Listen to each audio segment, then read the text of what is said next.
Setembro Amarelo é uma campanha criada com o intuito de informar as pessoas sobre o suicídio, mesmo com tantos casos notórios, crescentes e também cada vez mais visíveis a cada ano. Ainda existe uma expressiva barreira para falar sobre o problema. O programa recebe a Cristiane Brito, ela que é psicóloga clínica e desenvolveu o projeto terapêutico Resgatando Sonhos na área de dependência química, voltado para os usuários e suas famílias. Bom dia, ela já está aqui na nossa casa. Prazer receber você, né, Cristiane, principalmente no início de um mês que é tão importante para os psicólogos, para os psiquiatras e também para que as pessoas conversem sobre o suicídio, né? Exatamente. Bom dia a todos. É um imenso prazer estar aqui, a convite de vocês. Falar sobre o suicídio é uma temática de fato muito difícil, porque ainda é um tabu, ainda é um tema que muitas vezes é barrado até mesmo dentro da própria família. Nós crescemos, infelizmente, numa cultura em que falar sobre a morte é um assunto que é distante, é distanciado. A morte ela só acontece em outros locais, em outras realidades. E cria-se realmente uma barreira para falar sobre essa morte e sobre o processo do morrer, porque é uma condição humana, a finitude, né? Sendo que o suicídio ele se torna ainda mais dramático porque a pessoa comete esse ato movida por um sentimento, um sofrimento muito grande e ela acaba por terminar com a vida dela, porque ela não está mais aguentando viver. Ela não aguenta. E existem muitos mitos em torno de uma depressão. Muitas vezes as próprias pessoas da família, elas não encaram a depressão como um processo de adoecimento. Sim. Muitas vezes elas acham que a pessoa está sendo fraca, a pessoa está sendo covarde diante dos problemas, a pessoa, muitas vezes eu escuto como profissional da área, é uma coisa que dói, enquanto profissional, terapeuta. As pessoas não têm Deus no coração, né? Então, assim, a gente escuta das piores formas possíveis. Essa percepção distorcida acerca de uma patologia é muito difícil, principalmente para nós, profissionais da área, de que entendemos dessa questão da saúde mental, que ela é tão importante. Cristiane, você falou de uma coisa interessante, não tem Deus no coração. Essa atitude, né, esse pensamento que passa na cabeça da pessoa de querer tirar a própria vida, ela está mais relacionada às pessoas que não creem em uma religião, que não seguem a uma religião ou não? Isso aí independe, são fatores circunstanciais, né? E assim, tratando-se do indivíduo, do ser humano, é uma coisa de ordem muito subjetiva, porque é muito peculiar, tem a ver com as vivências, tem a ver com a percepção de cada um. Tem a ver com a forma que a pessoa foi educada, foi criada. Então, são múltiplas variáveis que fazem com que uma pessoa tenha uma determinada percepção sobre a morte, sobre o processo do existir. Né? O depressivo, na verdade, ele não quer morrer. A pessoa que busca esse ato extremo, no fundo, o que evoca nela é um sentimento de dor, de angústia profunda, que ela quer acabar com aquele sentimento, ela quer matar a dor, ela não quer morrer. No fundo, ela quer viver. Mas muitas vezes ela não é compreendida e ela acaba culminando nesse ato tão drástico e termina com a vida dela. E Cristiane, a gente percebe o quanto é importante a família, você mesmo chegou no início do nosso bate-papo, quanto é importante a família observar e conversar sobre esses assuntos desde a infância do indivíduo, né? Na infância, claro, para não chegar a esse ápice do desespero para esse ser.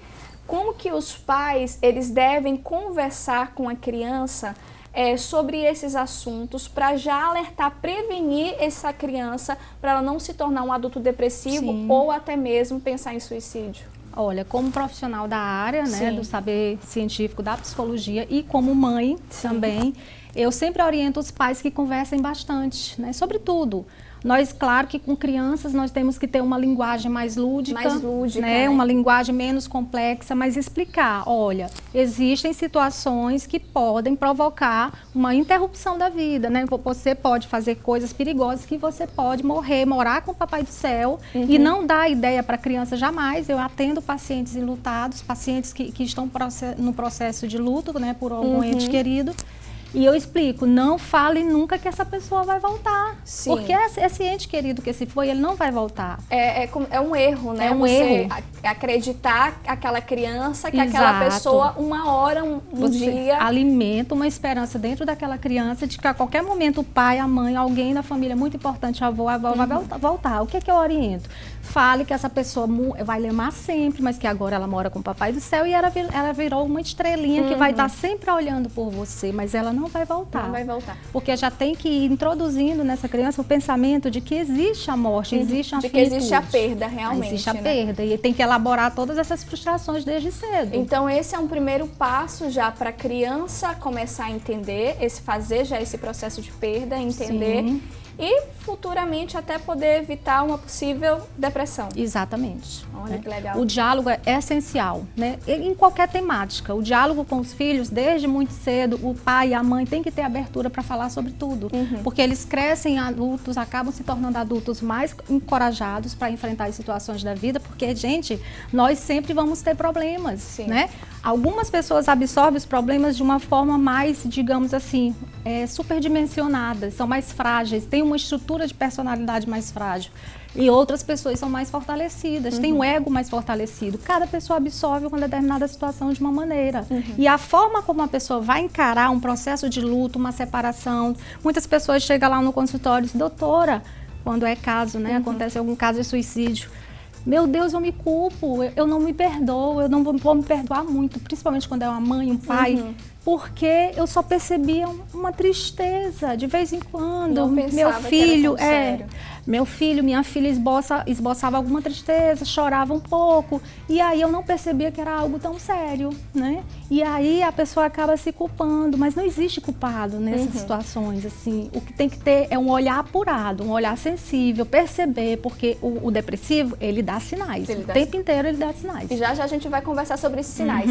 Iago, nós temos a ajuda do nosso telão interativo, né? Tem, mas antes da gente ir pro nosso telão, eu queria falar com a nossa convidada, uma coisa que eu venho observado muito recentemente é que a internet maltrata muito as pessoas, né? Os comentários, os xingamentos, as pessoas que estão ali se escondendo, né? Não, estão falando o que querem sem mostrar o rosto, né? É o famoso cancelamento, a pessoa cancelada na internet, né? Até que ponto esse tipo de ódio gratuito, né? Não falo só de famosos, de perfis, né?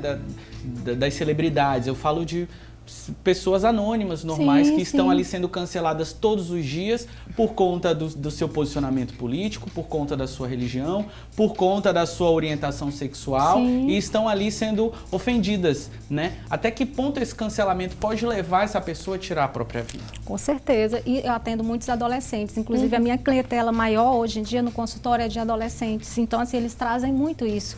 Eu costumo dizer, inclusive desde a época da faculdade, a minha monografia ela foi tratando sobre a questão do processo de globalização, né? O perfil do líder nas novas relações de trabalho, e eu foquei muito na parte da globalização e eu falei bem assim enfaticamente do processo de, assim, a globalização estreitou, né?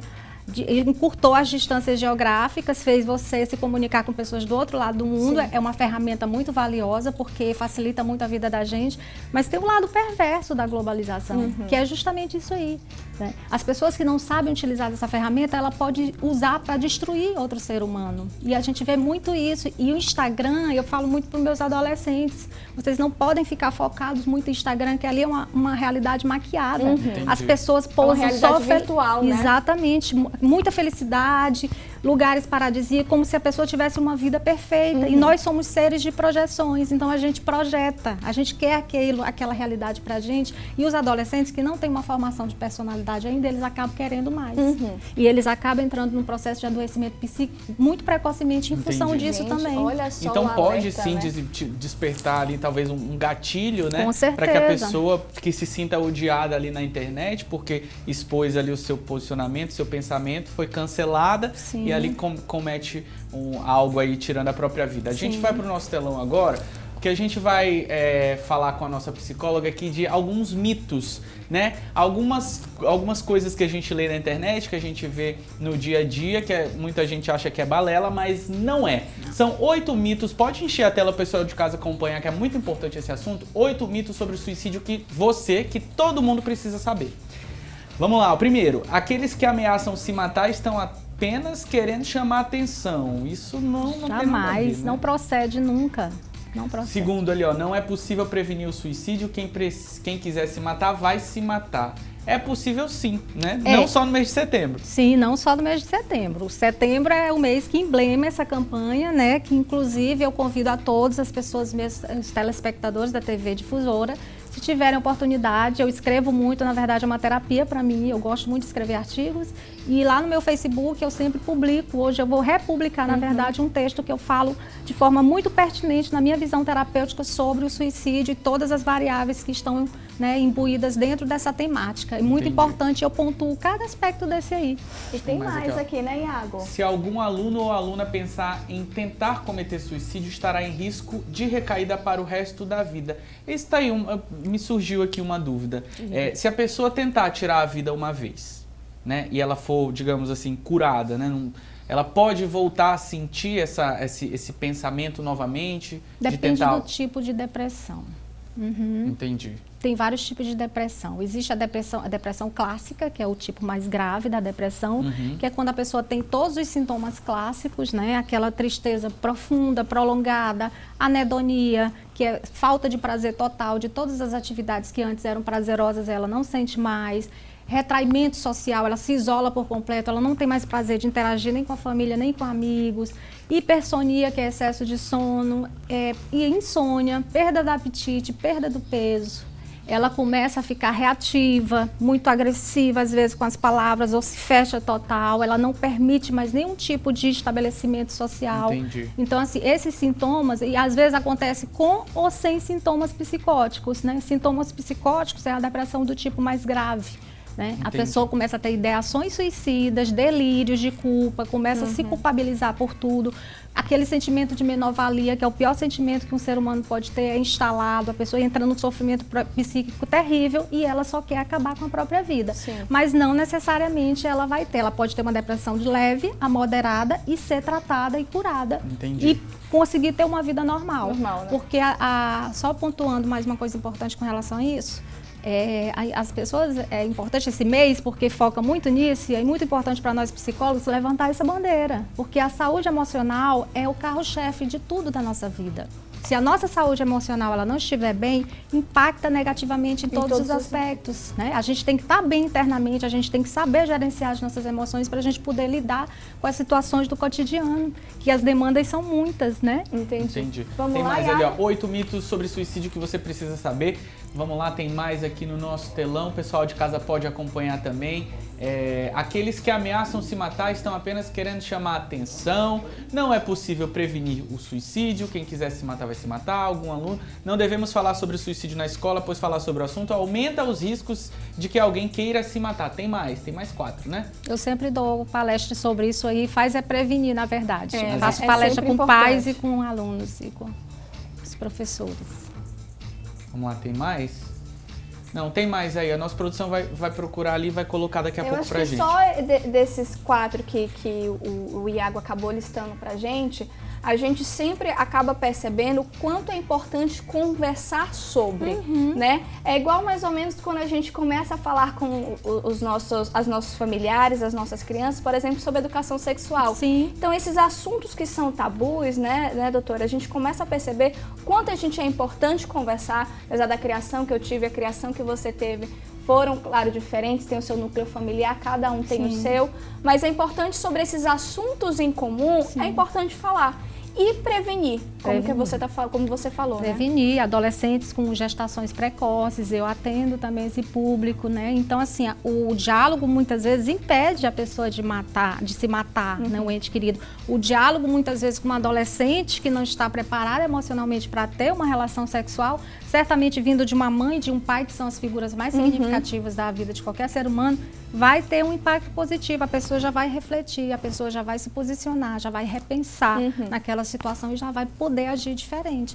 E essa questão aí muito importante, né, que vocês colocaram aí, o primeiro, Todos, mas esse primeiro eu gosto de falar bastante, porque a pessoa que ameaça se matar, ela não está só ameaçando para chamar atenção, não. Ela está dando sinais claros de que ela pode cometer aquele ato. Que ela é capaz. Que ela está pedindo socorro, gente. Ela está pedindo socorro. Tá pedindo socorro. O suicídio costuma ser um ato impossível e não planejado. O suicídio está sempre ligado à presença de depressão. Pessoas que cometem suicídio são egoístas, fracas e querem achar uma solução rápida para os seus problemas. Quando alguém comete suicídio, necessariamente não há um culpado pelo que aconteceu. As famílias acabam que, infelizmente, quando uma pessoa tira a vida, né, ela está tirando a vida de outras pessoas também que precisam, né, dela. Você falou os pais de família, tudo. Mas acho que eu estava lendo uma pesquisa e vi que os homens cometem mais suicídio que as mulheres. Isso tem alguma explicação para isso? Olha, assim, existe assim, várias teorias que falam sobre isso, né? Na minha percepção enquanto terapeuta, no meu consultório, eu acompanho mais mulheres depressivas do que homens, mas existe de fato esse estudo.